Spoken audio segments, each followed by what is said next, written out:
DB প্রধান হারুনুর রশিদ সহ 10 জনের নাম এবং আরো 200 থেকে 300 পুলিশের সদস্যের বিরুদ্ধে মামলার আবেদন হয়েছে। দর্শক, হঠাৎ করেই মার্কিন রাষ্ট্রদূত পিটার হাস সালমান এফ রহমানের বাসায় গিয়েছেন। বিকাল 4টা থেকে 5টা পর্যন্ত সালমান এফ রহমানের গুলশানের বাসভবনে সালমান এফ রহমান এবং পিটার হাস মার্কিন রাষ্ট্রদূত পিটার হাস রুদ্ধদ্বার মিটিং করেছেন। এবং কি ছিল সেই মিটিং এর এজেন্ডা, কি বলতে গিয়েছিলেন সালমান? আসসালামু আলাইকুম সুপ্রিয় দর্শক বন্ধুরা, অবশেষে একই চমক দিল যুক্তরাষ্ট্র। দর্শক বন্ধুরা, এবার বাংলাদেশের 11 জন গুরুত্বপূর্ণ ব্যক্তির উপর মার্কিন নিষেধাজ্ঞা দিয়ে দিল যুক্তরাষ্ট্র। দর্শক বন্ধুরা, হঠাৎ করে মার্কিন রাষ্ট্রদূত পিটার হাস বাংলাদেশে এসেছেন এবং বাংলাদেশে এসে এফএস সালমান রহমানের বাসায় গিয়েছেন। তো দর্শক বন্ধুরা, সেই সকল বিষয়গুলোকে কেন্দ্র করে আপনাদের মাঝে অত্যন্ত চমৎকার কিছু তথ্য তুলে ধরেছি, কিভাবে শেষ পর্যন্ত কঠিন বিপদে পড়তে যাচ্ছে বাংলাদেশের সরকার। তো দর্শক বন্ধুরা, এবং সেই সাথে সেই সকল বিষয়গুলোকে কেন্দ্র করে অত্যন্ত চমৎকার কিছু তথ্য তুলে ধরেছেন কাজী হেমায়েতুদ্দিন মিশন। আপনারা কাজী হেমায়েতুদ্দিন মিশনের সেই সকল বিশ্লেষণগুলো শুনলে অবশ্যই বুঝতে পারবেন কিভাবে শেষ পর্যন্ত বাংলাদেশের গুরুত্বপূর্ণ 11 জন ব্যক্তির উপর মার্কিন নিষেধাজ্ঞা এসেছে। তো দর্শক বন্ধুরা, চলুন আমরা সেই সকল বিষয়ে পরিপূর্ণ জেনে নেই। অবশ্যই ধৈর্য সহকারে পুরো ভিডিওটি দেখবেন, তাহলে এই সকল বিষয়গুলো পরিপূর্ণ বুঝতে পারবেন। দর্শক, হঠাৎ করেই মার্কিন রাষ্ট্রদূত পিটার হাস সালমান এফ রহমানের বাসায় গিয়েছেন। বিকাল 4টা থেকে 5টা পর্যন্ত সালমান এফ রহমানের গুলশানের বাসভবনে সালমান এফ রহমান এবং পিটার হাস মার্কিন রাষ্ট্রদূত পিটার হাস রুদ্ধদ্বার মিটিং করেছেন। এবং কি ছিল সেই মিটিং এর এজেন্ডা, কি বলতে গিয়েছিলেন সালমান এফ রহমানকে পিটার হাস, কি সেই রহস্য, আমি এটা নিয়ে আলাপ করবো। বাট তার আগে একটু পটভূমি নিয়ে আলাপ করি। দর্শক, আপনারা দেখবেন যে এই আওয়ামী লীগের নেতারা সুযোগ পেলেই পশ্চিমাদের বিরুদ্ধে নিষেধাজ্ঞা করে। আজকে পররাষ্ট্রমন্ত্রী আব্দুল মোমেন কি বললেন? পররাষ্ট্রমন্ত্রী আব্দুল মোমেন বললেন যে বিদেশিরা বাংলাদেশের মানুষের মঙ্গল চায় না, ওদের ভেলকিতে আপনারা পা দেবেন না। কি কঠিন কথা, ওদের ভেলকিতে আপনারা পা দেবেন না, হাস্যকর। ওদিকে সিঙ্গাপুর যাওয়ার আগে ওবায়দুল কাদের বললেন যে বাংলাদেশ কি এমন অপরাধী যে ইউরোপিয়ান ইউনিয়ন, আমেরিকা, জাতিসংঘ শুধু এই দেশটা নিয়েই পড়ে আছে, বিশ্বের অন্যান্য দেশ কি তারা চোখে দেখে না? দেখেন, পশ্চিমাদের প্রতি আমেরিকা এবং ইউরোপিয়ানের প্রতি কি বিষেধাজ্ঞা। অথচ আবার এই গত সপ্তাহেই আপনার বঙ্গবন্ধু অ্যাভিনিউর যে আওয়ামী লীগ কার্যালয়, সেখানে পিটার হাস গিয়েছিলেন এবং পিটার হাসকে একদম ওবায়দুল কাদের ফুল দিয়ে যেমন নতুন জামাইকে বরণ করে নেয়, ঠিক সেইভাবে পিটার হাসকে বরণ করে নিয়েছেন। অথচ পিছনে পিছনে বিষেধাগার, আবার সামনে সামনে জি হুজুর। এই হচ্ছে আওয়ামী লীগের দ্বৈতভাব। এবং এতে এটাই প্রতিমান হয় যে আসলে আওয়ামী লীগ কিংকর্তব্য বিমূঢ়, তারা কি করতেছে তারা নিজেরাও বুঝতে পারতেছে না। সময় শেষ হয়ে গেলে যা হয় আর কি। তো আমি একটু বাংলা ট্রিবিউনের খবরটা আপনাদেরকে পড়ে শোনাই।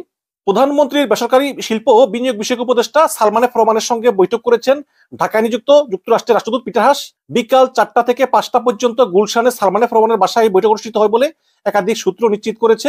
তবে বৈঠকের আলোচনার বিষয়ে কিছু জানা যায়নি।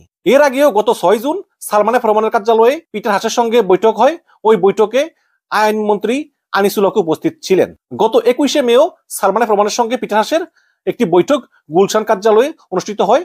সাম্প্রতিককালে প্রধানমন্ত্রীর উপদেষ্টা সালমান এফ রহমান খুব ঘন ঘন পিটার হাসের সঙ্গে বৈঠক করতেছেন এবং নির্বাচনের আগে এই বৈঠকের পরিমাণ বেড়েছে। দর্শক, এর আগে অনেকবার বৈঠক করেছেন, কিন্তু এই বৈঠকের একটা আলাদা মজা আছে। আমি এটা একদম ভিডিও শেষে বলবো আমার কেন মনে হচ্ছে যে এই বৈঠকটা খুবই গুরুত্বপূর্ণ এবং পিটার হাস কোনো ভালো সংবাদ সালমান এফ রহমানকে দেননি।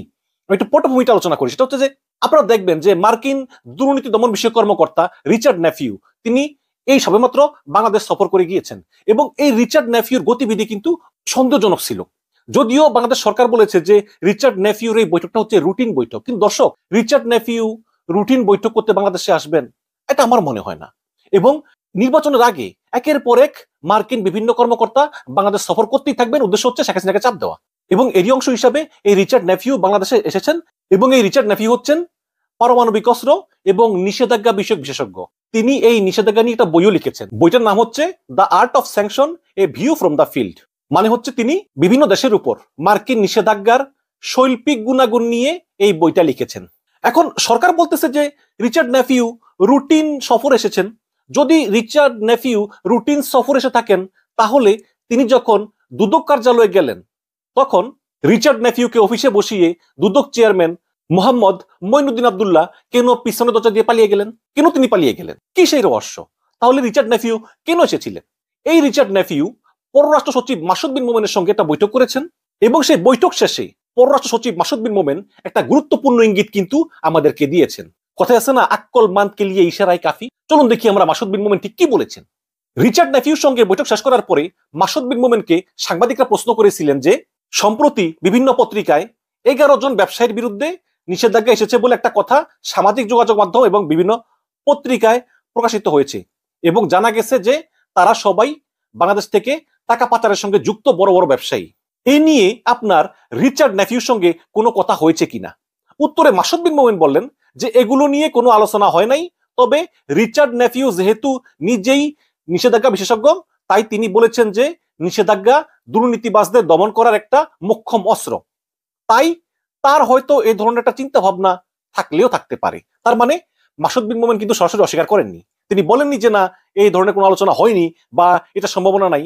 মাসুদ বিন মোমেন কিন্তু এক প্রকার স্বীকারই করে নিয়েছেন। এবং দর্শক অনেকেই ধারণা যে আমেরিকা মনে হয় মানবাধিকার যারা লঙ্ঘন করে তাদের উপর নিষেধাজ্ঞা দেয়, কিন্তু আমেরিকা নিষেধাজ্ঞা নিয়ে গবেষণা করলে দেখবেন যে দুর্নীতিবাজদের উপরও তারা প্রচুর নিষেধাজ্ঞা দেয়।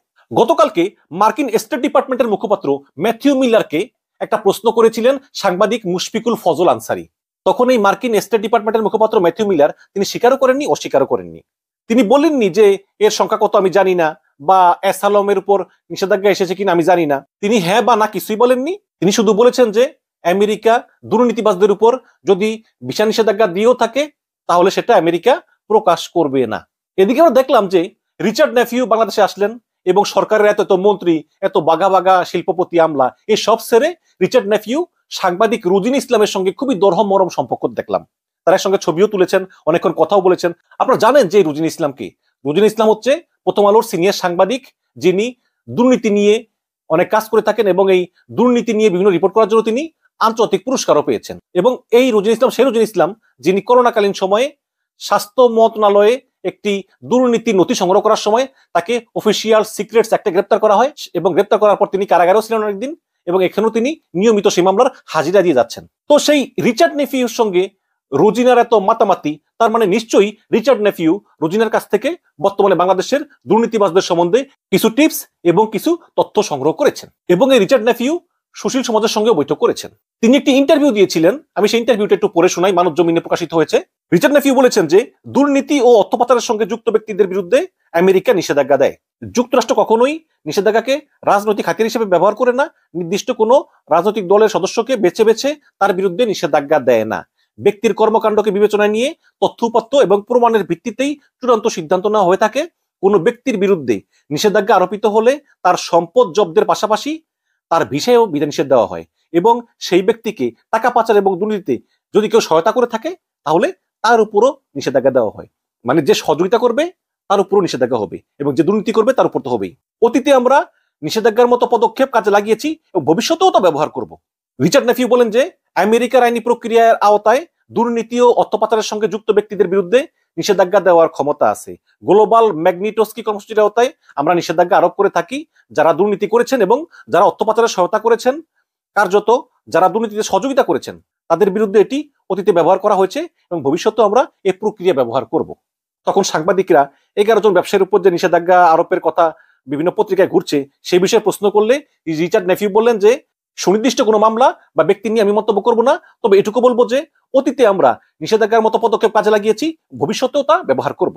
অর্থ পাচারের সঙ্গে কোনো ব্যক্তির যদি সম্পৃক্ততা খুঁজে পায় তাহলে আমেরিকা কি ধরনের পদক্ষেপ নিয়ে থাকে? প্রশ্নের জবাবে রিচার্ড নেফিউ বলেন যে প্রথম পদক্ষেপটি হচ্ছে অভিযোগ প্রমাণের পর ওই ব্যক্তির সম্পদ জব্দ করা।